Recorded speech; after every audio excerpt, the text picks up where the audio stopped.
Hello everyone, मेरा नाम है अखिलेश गुप्ता और आप सभी का स्वागत करता हूं आज अपने इस YouTube channel sunrise public school 2024। आज की क्लास में हम पढ़ने वाले हैं संस्कृत के बारे में। वेट, आप सभी को पता है कि संस्कृत आपका अनफेवरेट सब्जेक्ट है। अगर आप लोग को 10th क्लास में संस्कृत पढ़ने का मौका नहीं मिलता तो आप शायद इस वीडियो पर क्लिक नहीं करते। संस्कृत के अनफेवरेट सब्जेक्ट को मजेदार तरीके, आसान भाषा एवं ट्रिक के साथ आपका फेवरेट सब्जेक्ट बनाने के इस सफर में मेरे साथ जुड़ने के लिए सनराइज पब्लिक स्कूल 2024 चैनल को सब्सक्राइब जरूर करें। सबसे पहले हम ये जानने का कोशिश करेंगे कि संस्कृत का महत्व क्या है, आखिर हमें संस्कृत क्यों पढ़ना चाहिए। सर्वप्रथम संस्कृत के जो फादर माने जाते हैं, पिता माने जाते हैं, या हम जिन्हें जनक भी बोलते हैं, उनका नाम है पाणिनि। इन्हें ही संस्कृत का जनक कहा जाता है। संस्कृत की महत्वता के बारे में बताएं तो सर्वप्रथम विश्व की सबसे पुरानी भाषा संस्कृत ही है।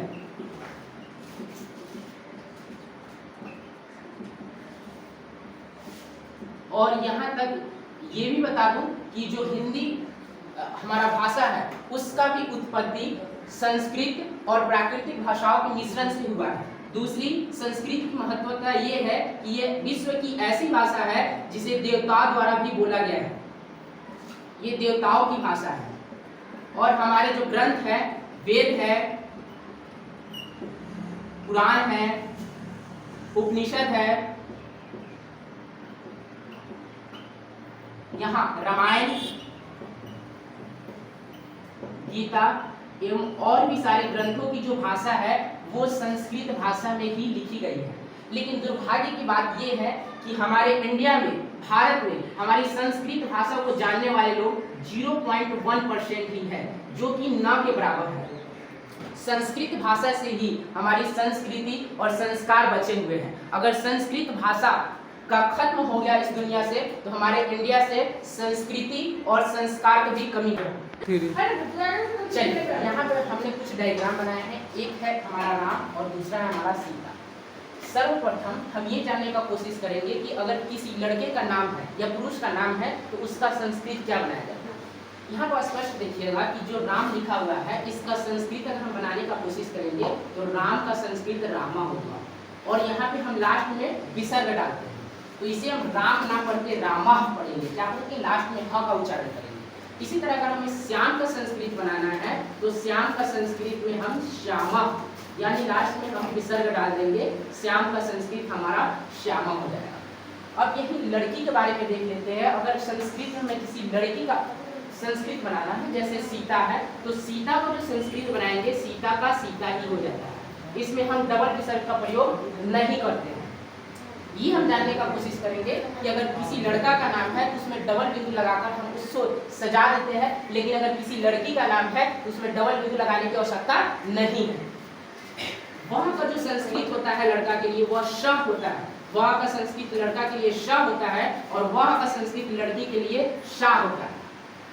अभी हमने पता कि है का जो संस्कृत होता है वह अस्थि होता है और यहाँ पर भी है का संस्कृत अस्थि होता है। दोनों के लिए है का संस्कृत सेम होता है।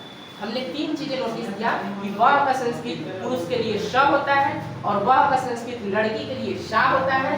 लड़की के नाम के संस्कृत बनाते वक्त उसमें डबल बिंदु नहीं डालते हैं और लड़का का अगर संस्कृत बनाना है तो उसमें हम डबल बिंदु डालते हैं। अब इस टाइप के कुछ अनुवाद दिए गए हैं, इसका संस्कृत अनुवादन किस तरह किया जाएगा ये समझते। यहाँ पर बताया गया है कि वह राम है। इससे यह स्पष्ट हो रहा है कि यह लड़का का बोध करा रहा है कि वह क्या है, राम। अभी बताया है कि वह राम है, इसमें लड़का का बोध हो रहा है तो वह का जो संस्कृत होगा लड़का के लिए क्या होगा, वह स।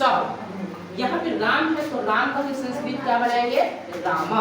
और है के लिए हमारा क्या हो जाएगा, अस्थि हो जाएगा। यहाँ पे एक और उदाहरण दिया गया है कि वह रमेश है, इसका संस्कृत क्या बनेगा, तो वह का संस्कृत यहाँ पर भी लड़का का बोध हो रहा है तो सह लगाएंगे और रमेश का हो जाएगा रमेशा, डबल बिंदु डालेंगे और है का क्या हो जाएगा, अस्थि। यहाँ पे हम समझने का कोशिश करते हैं कि अगर इस टाइप के अनुवाद दिए जाए जिसमें लड़की का बोध हो रहा है तो उसका संस्कृत अनुवादन किस तरह किया जाएगा। यहाँ पे बोला जा रहा है कि वह सीता है, इससे यह स्पष्ट हो रहा है कि ये लड़की का बोध हो रहा है। तो वह, लड़की के लिए क्या लगाएंगे, वह का संस्कृत सा, भूल कर भी सह नहीं लगाएंगे क्योंकि वह लड़का के लिए लगाया जाता है। और सीता का क्या हो जाएगा, सीता। बिल्कुल उसी तरह इसमें सीता का सीता एडजक्टिव हो जाता है, राम का रामा होता है, लेकिन सीता का सीता। लड़की में डबल बिंदु का हम प्रयोग नहीं करते हैं। और यहाँ पर है का हमारा संस्कृत हो जाएगा अस्ति।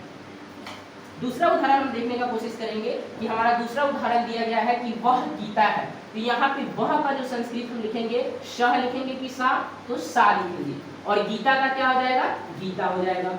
और है का क्या हो जाएगा, अस्ति हो जाएगा। यहाँ पे गीता में हम डबल बिंदु इसलिए नहीं लगाया है क्योंकि यह लड़की का नाम है, लेकिन अगर लड़का का नाम है तो डबल बिंदु जरूर लगाएंगे।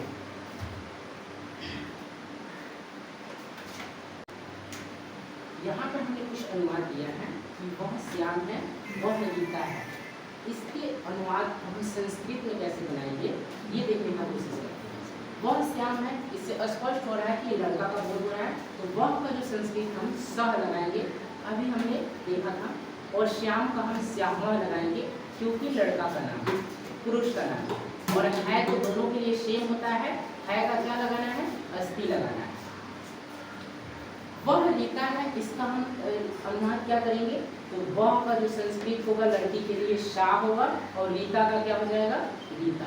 अगर इसमें हम डबल बिंदु लगाने का कोशिश करेंगे तो हमारा अनुवाद गलत हो जाएगा और है का क्या हो जाएगा, अस्ति। आप सभी के लिए दो क्वेश्चन हमने दिया है, उसका आंसर कमेंट बॉक्स में जरूर दीजिएगा कि वह रोहन है, वह पूजा है, इसका अनुवाद क्या होगा कमेंट बॉक्स में बताइएगा। और आने वाली क्लास में हम इस टाइप के ट्रांसलेशन को पढ़ने का कोशिश करेंगे। मैं खुश हूँ, तुम नाराज हो।